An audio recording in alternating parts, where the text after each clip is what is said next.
kupata taarifa ya ziada. Isa sija hili jambo.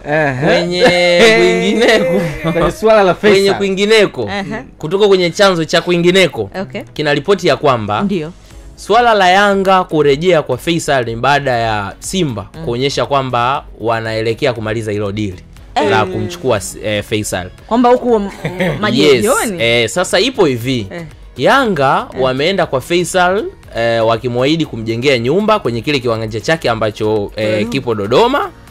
Lakini Yanga wameahidi kurejesha ule ufalme wa Faisal akiwa Yanga, kwa maana kuwa mchezaji star zaidi ambaye atakuwa anazungumzwa kwenye kikosi cha Yanga.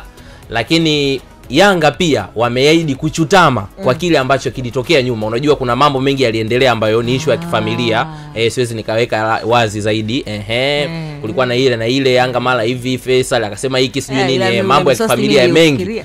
Yanga wameahidi kuchutama na kurejea kuja kuzungumza, na kuna namna nyingi ambazo Yanga wameonyesha kwenda kufanikiwa kwenye hili. Lakini lakini nafuta ya kwanza.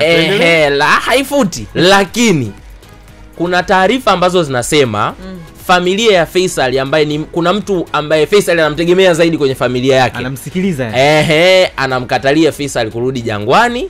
Na kuna taarifa ambazo zinadai ya kwamba Faisal anataka kuonyesha ukubwa kwenye nchi ya Tanzania kwa kucheza timu zote kubwa nchini.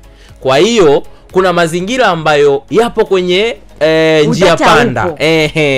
Hizi ofa ambazo zinawekwa, ukubwa ambao unatajwa na kila kitu ambacho kinazungumzwa inaonyesha Yanga wanamhitaji, lakini kuna mazingira mengine ambayo ni ya issue ya binafsi ya Faisal pamoja na familia ambayo yanamlazimu kuwakubalia Simba kwenye issue yake. Kwa hiyo mpaka hivi sasa dili ni 50 kwa 50. Kutoka kwingineko tutakuleteshea au mrejesho.